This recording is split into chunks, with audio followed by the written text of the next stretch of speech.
एक पत्रस 5:8 सचेत रहो, संतुलित रहो। कितने जानते हैं कि संतुलित शब्द का मतलब है अनुशासित और संयमी। कहिए अनुशासन। अब ऐसे कहें मानो उसके बारे में प्रसन्न हो। कहिए अनुशासन। अब कहिए आत्मसंयम। सचेत रहो, संतुलित रहो, मन स्थिर रखो और जागते रहो, क्योंकि तुम्हारा विरोधी, तुम्हारा शैतान गर्जने वाले सिंह की नाई इस खोज में रहता है कि किसको फाड़ खाए। मुझे ये वचन प्यारा है। शैतान किसी ऐसे की तलाश में घूम रहा है जिसे वो फाड़ कर खा सके, परंतु शुभ समाचार ये है कि आवश्यक नहीं है कि वो आप हों, और वो मेरा होना भी जरूरी नहीं है, और वो घर से देख रहे सभी दर्शकों का होना भी जरूरी नहीं। परंतु इसका हल क्या है? इसका हल यह है कि संतुलित रहो। हमारे जीवनों में संतुलन बहुत महत्वपूर्ण है। उसका मतलब है कि आप हर काम पर्याप्त करो, कुछ भी बहुत अधिक ना करो। मैं दोबारा कहती हूँ, संतुलित मनुष्य होने का अर्थ यह है कि आप सब कुछ पर्याप्त करो, परंतु कुछ भी बहुत अधिक मत करो। पता है, आप बहुत अधिक प्रार्थना सभाओं में जा सकते हैं। कुछ लोग इतने आत्मिक हो जाते हैं कि वे धरती पर किसी काम के योग्य नहीं रहते। कुछ लोग होते हैं जो केवल प्रार्थना सभाओं और बाइबल स्टडीज में पड़े रहते हैं और अपने परिवार की अपेक्षा करते हैं, अपने विवाहों की अपेक्षा करते हैं, और यह असंतुलित होता है। मैं इसे एक बार फिर से कहूंगी, संतुलन का मतलब है कि आप सब कुछ काफी करते हैं और आप कुछ भी बहुत अधिक नहीं करते। आप जानते हैं कि हमारे स्वभाव का शारीरिक हिस्सा बेहद असंतुलित होता है। हम इस ओर असंतुलित होते हैं, उसके बाद उसे संतुलित करने की कोशिश में हम दूसरी ओर असंतुलित होते हैं। हम या तो सब कुछ करते हैं या हम बिल्कुल कुछ नहीं करते हैं। आप में से कईयों का व्यक्तित्व भी ऐसा होता है जो उन्हें ऐसे करने पर प्रोत्साहित करता है। आप सब या कुछ नहीं करने वालों में से एक होते। मैं ऐसी हूं जो अपने हर कार्य के प्रति बहुत समर्पित हो जाती हूं, पर मैं परमेश्वर की एहसानमंद हूं कि उन्होंने मुझे यह संदेश दिया था बहुत बहुत बहुत बहुत बहुत वर्ष पहले कि यह कितना महत्वपूर्ण है कि हम संतुलन बनाए रखें अपने जीवनों में। आपको पता है, यदि आप पर्याप्त आराम नहीं करते तो वो आपके जीवन में अविश्वसनीय समस्या उत्पन्न करता है। ये साधारण सी बात है जिसके कारण हमें बहुत समस्याएं होती हैं और हम शैतान पर दोष लगाते हैं। हम मनोवैज्ञानिकों के पास जाते हैं, दवाओं पर बहुत से पैसे खर्च करते हैं, जब हमें रात को केवल सोने की जरूरत होती है। आपकी अलमारी में कोई बड़ा सा दुष्ट आत्मा नहीं छिपा होता, हमें केवल सोने की आवश्यकता होती है। परंतु दूसरी ओर कुछ लोग होते हैं जो बहुत सोते हैं, उन्हें बिस्तर से निकलने की जरूरत है। हालेलुया। इसलिए सचेत रहो, संतुलित रहो, क्योंकि तुम्हारा विरोधी शैतान गर्जने वाले सिंह की नाई इस खोज में रहता है कि किसे फाड़ खाए। केवल एक तरीका है जिससे हम अपने जीवनों में संतुलन ला सकते हैं, वो है ये समझकर कि अनुशासन और आत्मसंयम कितने मूल्यवान हैं, जो हर विश्वासी के पास होते हैं। मैं नहीं चाहती कि आप आइंदा कभी कहें मैं बिल्कुल अनुशासित नहीं हूं, मुझ में बिल्कुल आत्मसंयम नहीं है। आप में है, क्योंकि मसीह आप में है और आप में आत्मा के सभी फल हैं, और आप उनमें से एक फल के आत्मसंयम, मैं मानती हूं नया जन्म होने पर वो बीज के रूप में होते हैं। पर जैसे हम उसे परमेश्वर के वचन से सींचते हैं और बढ़ते हैं, कितने जानते हैं कि मसीहियों के तौर पर हम में बढ़ने की आशा होती है। सदैव बच्चा बने रहना बहुत आकर्षक नहीं होता। हमें मसीहियों के तौर पर बढ़ना चाहिए। मैं आपकी सराहना करूंगी कि आप समय निकालकर यहाँ आए, क्योंकि ये बताता है कि आप एक सचमुच गंभीर व्यक्ति हैं जो अपने जीवन में परमेश्वर के अनुसार चलना चाहते हैं। सामान्य लोग किसी शुक्रवार की सुबह को इस तरह की सभा में नहीं आते। बशर्ते वे परमेश्वर के साथ अपनी चाल के बारे में गंभीर नहीं होते। संभव है कोई आपको यहाँ खींच कर लाया हो और आप असल में आना नहीं चाहते, परंतु आप जैसे भी आए हो आप यहाँ हैं और परमेश्वर आपके जीवन में कुछ करेंगे। और आप में से जिन्होंने सुबह टीवी चालू किया है और आरंभिक कुछ मिनटों के बाद भी देख रहे हैं, चैनल बदलने से कोई लाभ नहीं होगा, क्योंकि मैं आपको 2-3 और चैनलों पर भी नजर आऊंगी। सुबह के वक्त मुझसे बच निकलना बहुत कठिन होता है। परमेश्वर आपका जीवन बदलना चाहते हैं और वे ये करने वाले हैं परमेश्वर के वचन द्वारा।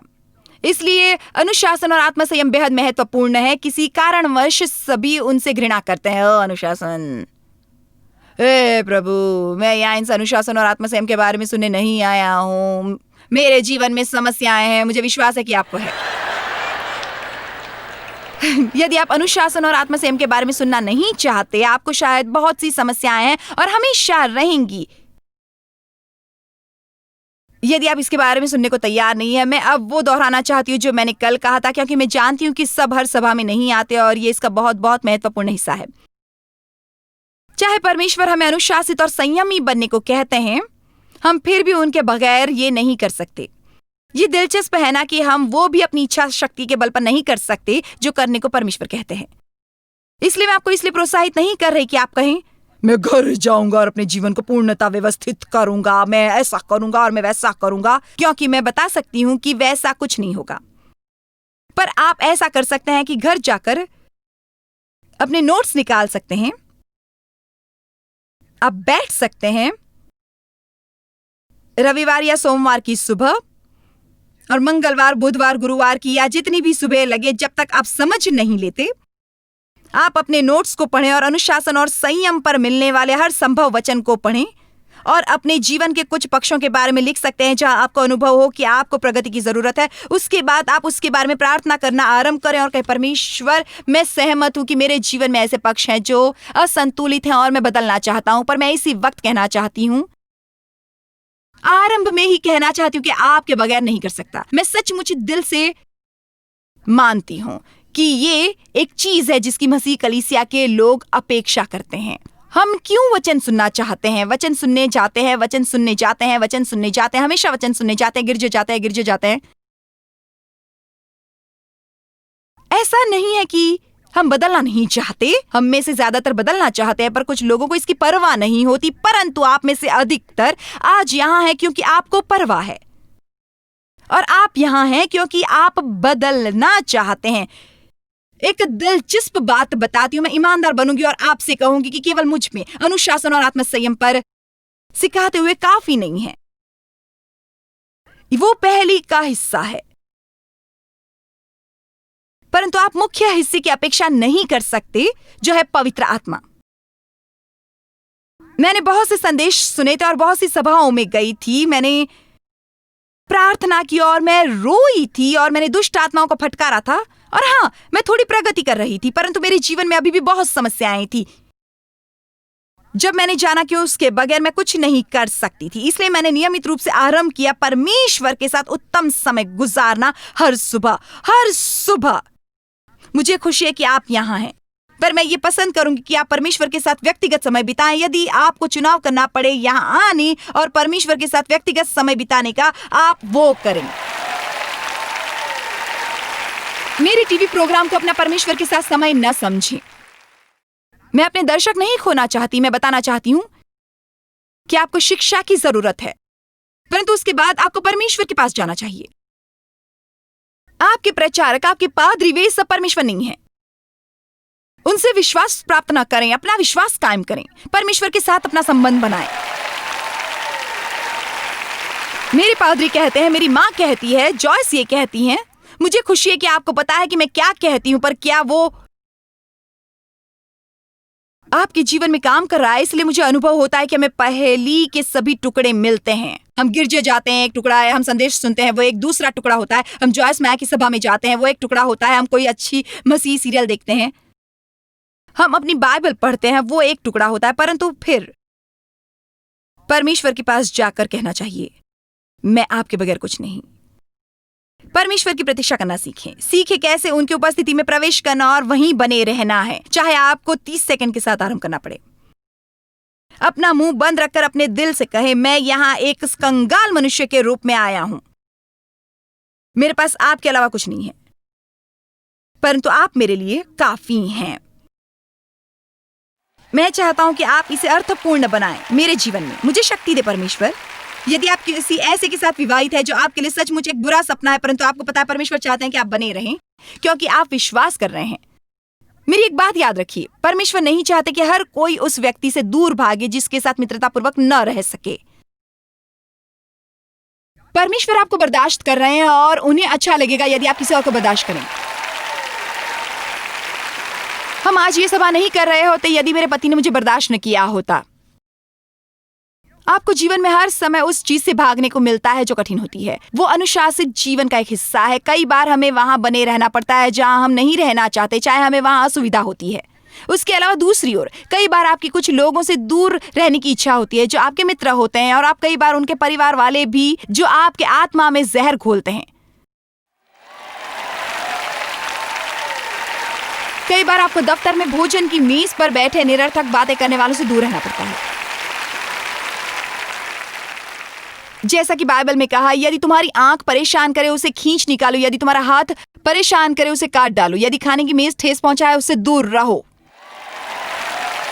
चलिए भी मैं ये कहना चाहती हूं कि मुझे शायद हर सभा में ऐसा करना पड़ेगा, पर मुझे परवाह नहीं है। मैं आपकी मदद नहीं कर सकूंगी यदि आप ये सोचते हुए जाएंगे, परमेश्वर की महिमा हो, मैं अब अपनी समस्या जान गया हूं, मैं एक अनुशासित मनुष्य बनने वाला हूं, परिवार के लिए 25 नए नियम बनाने वाला हूं, हम 8 बजे ये करेंगे, 9 बजे ये करेंगे, 10 बजे ये करेंगे। ये केवल 2 दिनों तक चलेगा क्योंकि शरीर बहुत ही जल्दी जोश में आ जाता है और फिर निराश हो जाता है। हाल ही में मैं अपनी एक सभा में वैसी एक फुलझड़ी लाई थी जैसी हम त्योहारों में जलाते हैं, और मैंने कहा था ये शरीर है।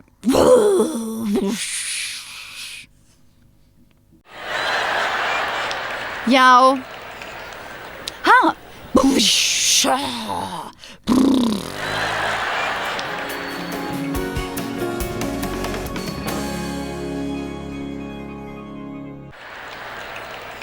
ये मेरा फुलझड़ी का इंसानी रूप है।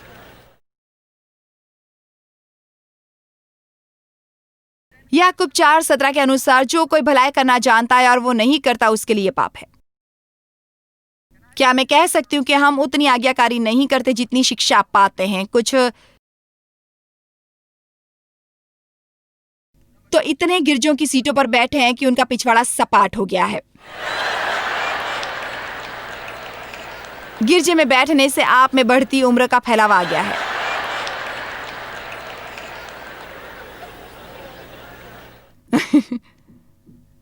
और आप अभी भी बैठते हैं दिल में क्षमा न करके, कड़वाहट, नाराजगी के साथ। आप किसी से क्रोधित होते हैं, आप गिरजे में भी उसके साथ आते हैं जिसे क्रोधित होते हैं। आप गिरजे में बैठकर कहते हैं, हालेलुया, प्रभु की स्तुति हो, धन्यवाद यीशु, गाते हैं, मैं समर्पण करता हूं। मैं डेव के साथ गिरजे में बैठती थी, बस स्क्रीन पर लगे शब्द बोलते हुए सोचती थी, यदि डेव सोचते हैं कि मैं आज उनके लिए खाना बनाऊंगी तो यह उनकी गलतफहमी है।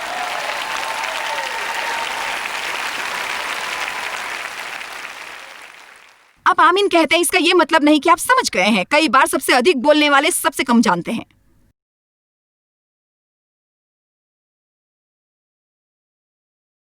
हम कितनी बार और कुछ सुनेंगे तब जाकर उस पर अमल करना सीखेंगे। मैं जानता हूं मुझे ये करना चाहिए, परंतु मुझे पता है मुझे ये नहीं करना चाहिए, परंतु देखिए, वो परमेश्वर आपसे बात कर रहा है। आपका दिल आपसे कह रहा होता है, मुझे पता है मुझे क्या करना चाहिए, मुझे पता है मुझे वो नहीं करना चाहिए। उसके बाद आपका शरीर उत्साह में आता है, पर मैं फिर भी वो करने वाला हूं। आशा करती हूं मुझे कोई दंड नहीं मिलेगा। क्या मैं आपसे कुछ कहूं, आपको दंड मिलेगा। केवल इतना ही नहीं, आपको हमेशा दंड मिलता ही है। इस वक्त भी हम मूल्य चुका रहे हैं अपनी अवज्ञाकारी का। अच्छा होगा कि आप मुस्कुराएं। गलतियों 6:9। हम भले काम करने में हियाव न छोड़ें,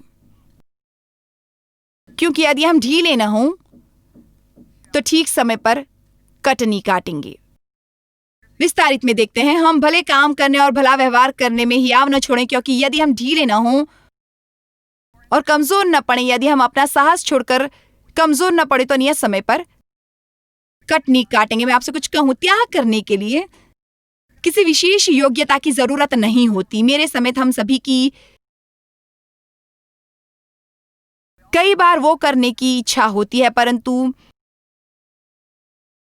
असली अनुशासन की आवश्यकता होती है, न केवल एक बार सही काम करने के लिए, बल्कि उसे करते रहने के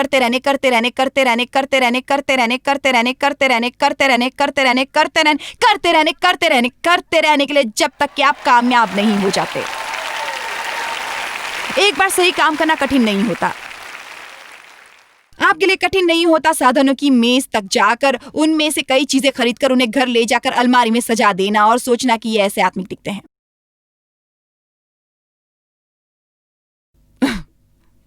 परंतु अब उसे सुनने के लिए या देखने के लिए आपको अनुशासित होकर अपना कुछ समय निकालना होगा। आपको दिन या सप्ताह का एक हिस्सा अध्ययन करने के लिए निश्चित तय करना होगा।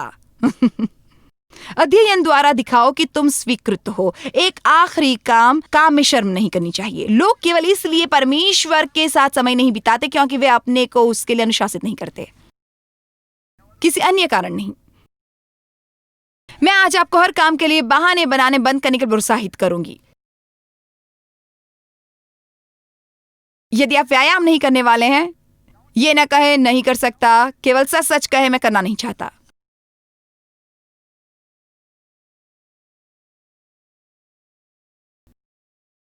मेरे लिए यह कठिन मत बनाइए। आप अनुशासन और खाने के बारे में तो बात नहीं करेंगे ना, मैं नहीं सुनना चाहता।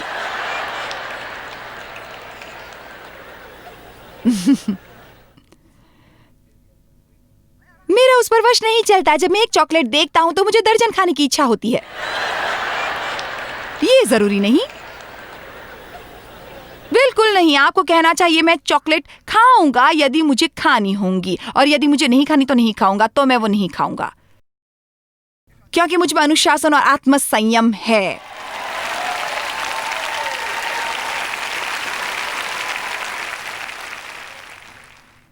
वो करते रहे जो सही है, वो करते रहे जो सही है, वो करते रहे जो सही है। कल मुझे डॉक्टर पॉल ऑस्टीन का इंटरव्यू लेने का सौभाग्य प्राप्त हुआ, एक टीबीएन शो पर जिसकी मैं होस्ट थी, और निसंदेह वो जोएल ऑस्टीन के बड़े भाई हैं। मुझे यकीन है कि बहुत लोग ये जानते हैं, और ऑस्टीन बंधु हमारे मित्र हैं, और मुझे पता है कि उन्हें कोई आपत्ति न होगी मेरी अपने प्रोग्राम में ये कहानी बताने पर। तो डॉक्टर पॉल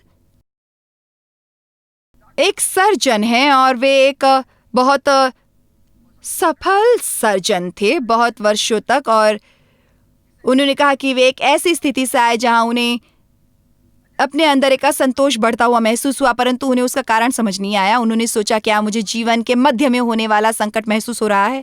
क्या परमेश्वर चाहते हैं कि मैं नौकरी बदलूं? इसका आखिर क्या कारण है? सो पहला बुद्धिमानी का काम उन्होंने ये किया कि उन्होंने परमेश्वर से सुनने तक कुछ नहीं किया। मैंने कहा उन्होंने परमेश्वर से सुनने तक कुछ नहीं किया, केवल इसलिए कि आपको अपने अंदर किसी प्रकार का असंतोष बढ़ता महसूस हो। इसका यह मतलब नहीं कि आपको जाकर किसी प्रकार का विवेकहीन कदम उठाना चाहिए। आपको ये जानना चाहिए कि कुछ तो जरूर हो रहा है। परमेश्वर या तो मुझे कुछ करने की कोशिश में लगा रहे हैं, या कुछ बदलने वाला है, या शायद मेरे हार्मोन्स में गड़बड़ी है जिसके कारण ऐसा लग रहा है। जब भी कुछ अजीब महसूस हो तो जरूरी नहीं कि वो परमेश्वर की ओर से हो। कई बार आपका कुछ उलझुल खाना दोषी होता है। आपने शायद पिछले सप्ताह शक्कर का कुछ और अधिक सेवन किया हो, परंतु उन्होंने परमेश्वर की प्रतीक्षा की और उसमें कुछ समय लगा। उसके बाद उनके पिता परलोक सिधारे, और वो वहां वे अंतिम संस्कार से घर लौट रहे थे, और उन्होंने कहा, मैंने परमेश्वर को 3 बातें कहते सुना। अपनी प्रैक्टिस त्याग दो, ह्यूस्टन चले जाओ, और मदद करो। अब ये व्यक्ति एक सर्जन था, और परमेश्वर कह रहे थे, मैं चाहता हूं तुम सब कुछ त्याग दो और जाकर मदद करो। वे उस वक्त ये भी नहीं जानते थे कि गिरजे में कौन पादरी होगा। जोएल को अभी तक उस पदवी पर स्थापित नहीं किया गया था। ऐसे कई थे जिनमें योग्यता थी, और वे आश्वस्त करना चाहते थे कि वे परमेश्वर से सुन रहे थे। मैं 1 मिनट के लिए पीछे जाना चाहती हूँ। जब पॉल लगभग 12 वर्ष के थे, उनके पिता उन्हें एक मिशन पर साथ ले गए थे। उन्होंने कहा था कि जब वे अफ्रीका की धरती पर खड़े थे वे उस उम्र में भी जानते थे कि उन्हें डॉक्टर बनना है, परंतु जब वो वहां अफ्रीका की धरती पर खड़े थे उन्हें एक प्रबल विचार सूझा, मैं किसी दिन यहाँ लौटकर रोगियों की सेवा किया करूंगा। पर जब वे बड़े हुए और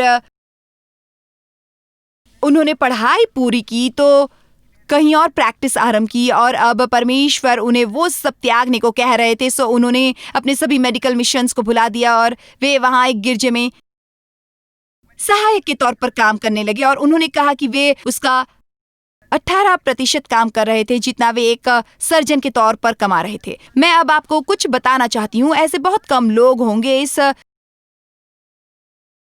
पूरी दुनिया में जो अपने को लाते हैं ऐसी स्थिति में जहां उन्हें परमेश्वर की आज्ञाकारी करने में कम मिलता है। ये सच है।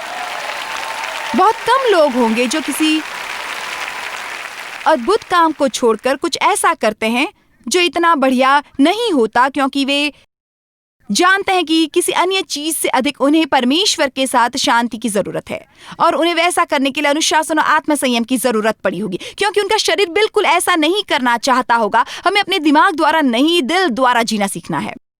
यदि हम अपने दिल के अनुसार जिएंगे तब हमें लंबे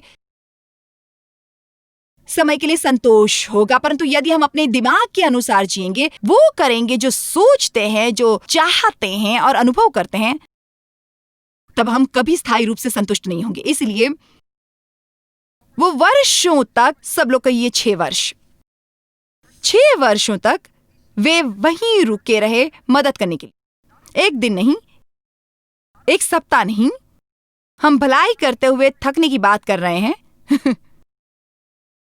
ये मत सोचिए कि एक बार वो करके जो सही है आप अपने जीवन की समस्याओं से मुक्त हो जाएंगे। आपको अपने को अनुशासित करना होगा, वो करते रहने के लिए, करते रहने के लिए, करते रहने के लिए, करते रहने के लिए, करते रहने के लिए, करते रहने के लिए, करते रहने के लिए, करते रहने के लिए, जब तक आपको ऐसा ना महसूस हो कि आप अपने बाल नोचना और चिल्लाना चाहते हैं। उसके बाद आपको उत्साह ठंडा करना होगा। अगले दिन फिर उठकर आप वो करते रहे, करते रहे, करते रहे, करते रहे, करते रहे।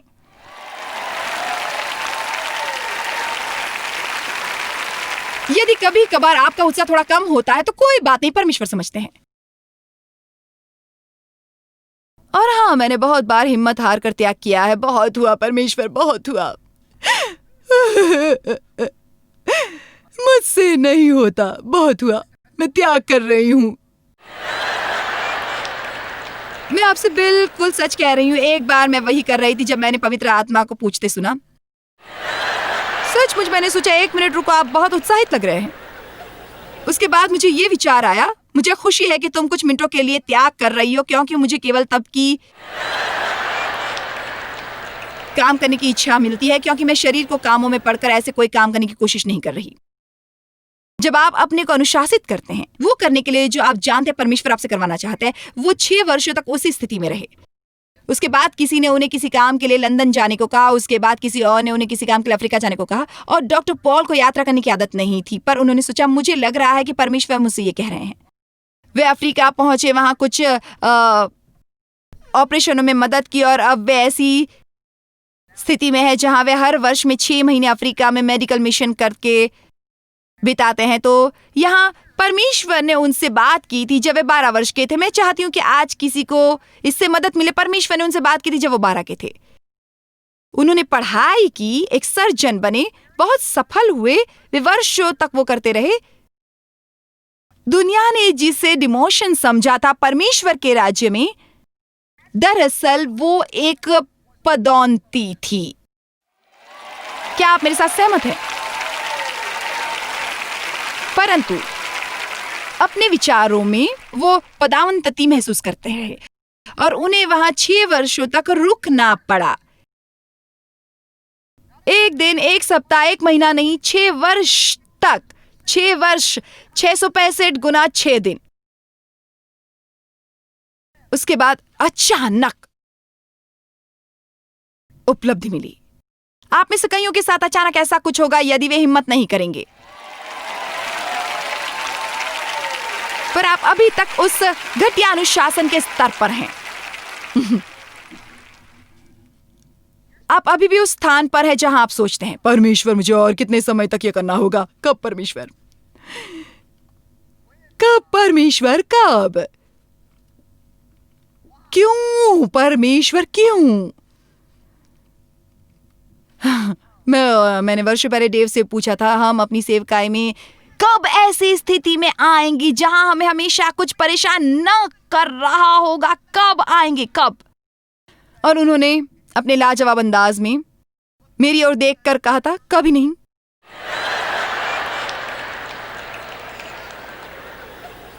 और पता है, इसे 22 वर्ष हो गए हैं और वे सही थे। वे अभी भी बंद नहीं हुआ है। परंतु हमारा ऐसा रुख होना चाहिए। वो सब होने के बाद भी मैं चिल्लाती हुई यहां मिलूंगी, क्योंकि एक काम जो मैं नहीं करूंगी वो है हिम्मत हार कर त्याग करना। मैं कोशिश करती रहूंगी, करती रहूंगी, करती रहूंगी, करती रहूंगी, करती रहूंगी, करती रहूंगी, करती रहूंगी, करती रहूंगी। हम सभी को अपने जीवन में संतुलन को विकसित करने की जरूरत है। संतुलन बहुत महत्वपूर्ण है। उसका मतलब सब कुछ पर्याप्त करना, पर कुछ बहुत अधिक न करना। मैं बने रहने के लिए संघर्ष करती थी और मेरे विचार से बहुत से लोग करते हैं। आप शायद उनमें से एक हों जो मैं बने रहने के लिए संघर्ष कर रहे हैं। मैं बने रहना चाहता हूं। सो ये दोनों विषय मिलकर सचमुच आपके जीवन को बेहतर बनाएंगे।